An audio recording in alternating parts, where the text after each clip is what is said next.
India आजकल अपनी economic और जो मैरीटाइम डिप्लोमेसी है उसको बढ़ा रहा है। उसके अलावा वो एक नेवल बिल्डअप की भी कोशिश कर रहा है, लेकिन उसके अंदर उसको कुछ मुश्किलात का सामना है कि उनके जो एयरक्राफ्ट कैरियर है वो टोटल अभी तक एक बना है, और जब से वो बना है तो अभी तक मेंटेनेंस के अंदर है। जबकि उसके मुकाबले में अमेरिका के आप कैरियर ग्रुप्स देख लें, चाइनीज़ कैरियर ग्रुप्स देख लें।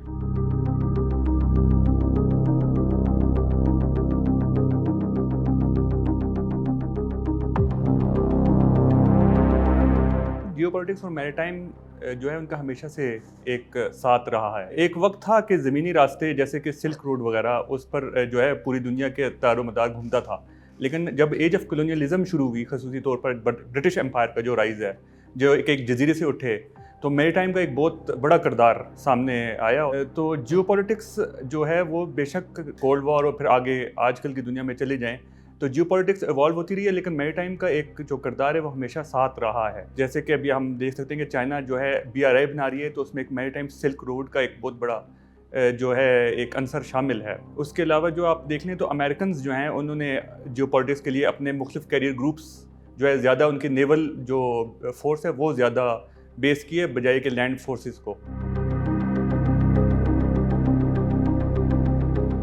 मैरीटाइम डिप्लोमेसी तो ये जो मैंने कहा कॉलोनियलिज्म के वक्त से है कि पहले जो ब्रिटिश एम्पायर थे वो तो अपने जहाज़ और बाकी फ्रेंच भी और डच भी अपने जहाज़ बेचते थे मुख्तलिफ जो है जजीरों को या मुख्तलिफ इलाकों को।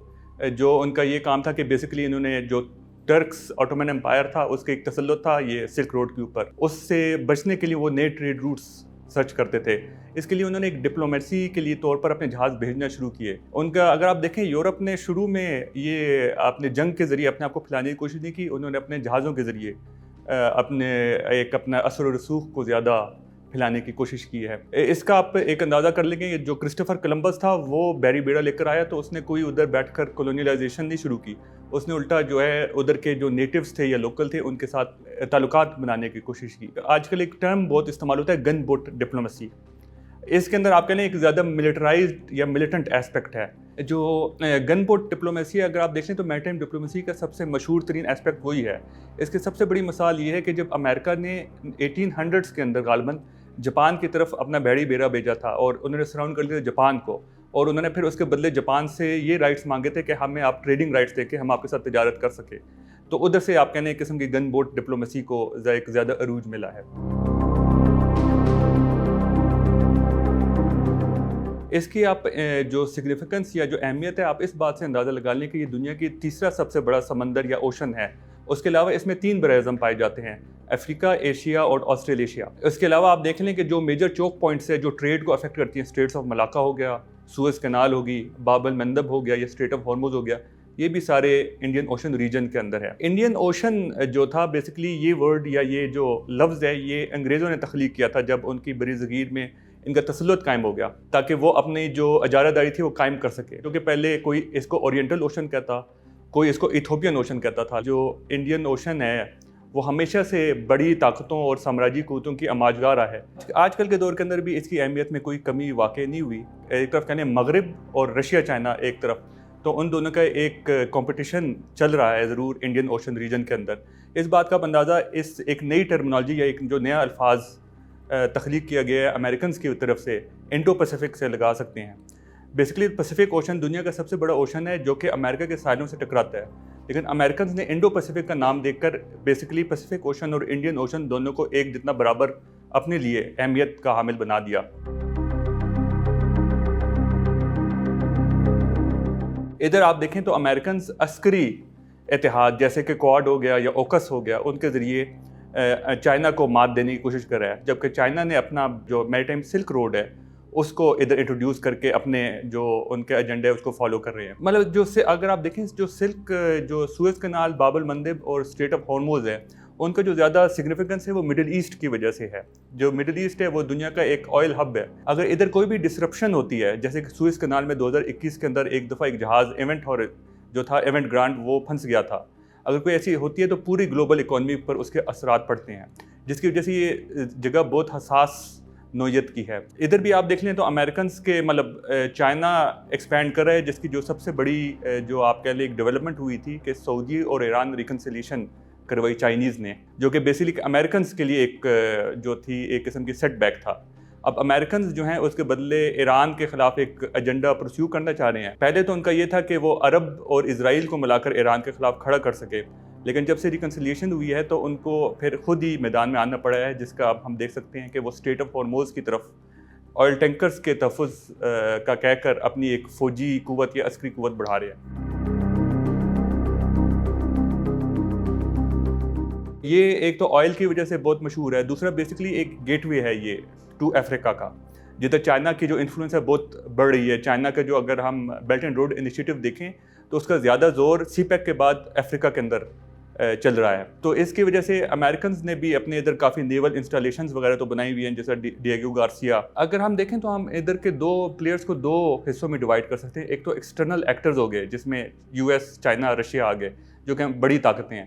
ریجنل پلیئرز بھی بہت ہیں، سعودی عرب ہو گیا، ایران ہو گیا، انڈیا ہو گیا، پاکستان ہو گیا. تو ان ہر کسی کے اپنے ایجنڈا ہے اس کے لیے. اگر امریکہ کا ایک ہاسٹائل رویہ ہے ایران کے ساتھ، تو ایران اس کو کاؤنٹر ایکٹ کر رہا ہے رشیا کے ساتھ اپنے اثر و رسوخ بڑھا کر. اگر ہم دیکھیں تو پچھلے سال کے اندر ایران نے رشیا اور چائنا کے ساتھ مل کر ادھر نیول ڈرلز کی تھی گلف آف عمان اور اس طرف، جبکہ امریکہ نے بھی ادھر اپنی کمبائنڈ میری ٹائم فورسز کے نام سے ایک ملٹری پریزنس بنائی ہوئی ہے، جس کے اندر تمام ریجن سعودی عرب وغیرہ کی فورسز کو ملا کر چلا رہا ہے. بیسکلی تو امریکہ کے بہت سے انہوں نے فیسٹس بنائے ہوئے اپنی اپروچ کو، لیکن میری ٹائم سیکٹر میں ان کا تو آئل ٹینکرز کو لے کر ہے. اگر جب سے یہ ہوتیوں کا مسئلہ شروع ہوا تھا یمن کے اندر، تو ہم نے دیکھا تھا یہاں کی شپنگ کے اوپر اٹیکس وغیرہ شروع ہو گئے تھے، جس میں کبھی جو ہے سی مائنز آ کر لگ رہی ہیں ٹینکرز کو، کبھی کوئی میزلز لگ رہے ہیں، اور کبھی ڈرونز آ کر لگنا شروع ہو گئے ہیں جہازوں کو. تو امریکہ نے ان کا سیکیورٹی کا بہانہ بنا کر اپنی جو ہے ادھر نیول پریزنس بڑھانا شروع کر دی، اور یہاں کی بھی جو قوتیں تھیں ان کو ایک قسم کا متحد کرنے کی کوشش کی اگینسٹ ایران کو ان سب کا مورد الزام ٹھہرا کر. یوکرین وار کا تو ایک بہت گہرا اثر اس طرح ہے کہ ایران اور رشیا کے درمیان جو تعلقات ہیں وہ مزید آپ کہنے طاقتور ہو گئے ہیں. ایک تو ایران کی ملٹری انڈسٹری کو بوسٹ ملی، جس کی ایکسپرٹیز کی بنا پر وہ اپنے ملٹری جو ہے کیپیبلٹی کو بڑھا رہا ہے، خصوصاً ڈرونز کے اندر، جو کہ پھر اس کو میری ٹائم سیکٹر میں کافی مدد مل سکتی ہے. اس کے علاوہ جو ہے کہ جب سے یہ وار ہوئی ہے تو آئل، کیونکہ رشیا ایک میجر آئل پلیئر بھی تھا، تو گلف آئل کے اوپر جو ہے بہت ڈپینڈنس بڑھ گئی ہے بہت سے دنیا کے ممالک کی، جس کا ہم نے کچھ دیکھا تھا جب اوپیک نے پرائسز بڑھائی تھی تو امریکہ کو اپنے اسٹریٹجک ریزرو جو تھے پھینکنے پڑے تھے مارکیٹ کے اندر آئل پرائسز کو کنٹرول کرنے کے لیے، ورنہ اس کی وجہ سے جو انفلیشن ہوتی ہے پوری دنیا کو افیکٹ کر جاتی. تو جو ایران ہے بیسکلی اب امریکہ اس کو ایز اے چائنیز یا رشین بلاک کا حصہ مانتا ہوا بھی اب جو ہے اس کے خلاف کافی سختی کر رہا ہے.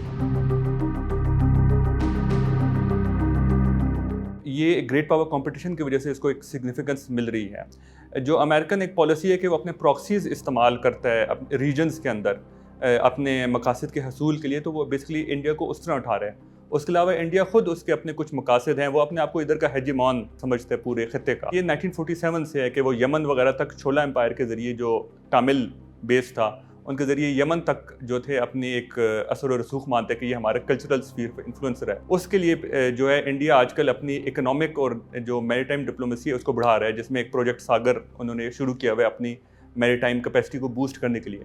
اس کے علاوہ وہ ایک نیول بلڈ اپ کی بھی کوشش کر رہا ہے.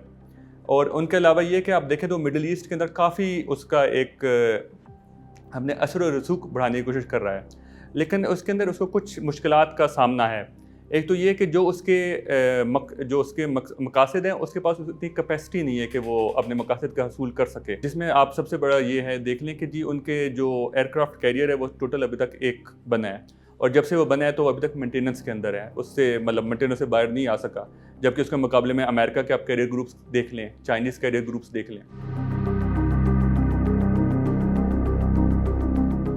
کہ پاکستان کا تو ہمیشہ سے رول نیوٹرلٹی کا رہا ہے. اگر آپ دیکھیں انہوں نے جب سے یہ پچھلے 5-6 سالوں سے ہم نے کہا کہ ہم نیوٹرل ہیں، ہم کسی بھی گریٹ پاور کمپٹیشن کا حصہ نہیں بننا چاہتے، اس لیے ہم نے میریٹائم ڈومین میں ہمیشہ جوائنٹ ایک ریجنل اپروچ کی ہمیشہ دعوت دی ہے، بجائے کہ ایک ہیجیمونک یا ایک بلاک بیسڈ اپروچ کی.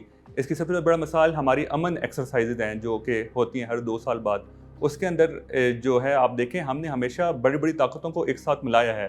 جس طرح امن واحد ایکسرسائز ہوگی جس کے اندر چائنا، رشیا، امریکہ ایک ساتھ مل کر کرتے ہوں.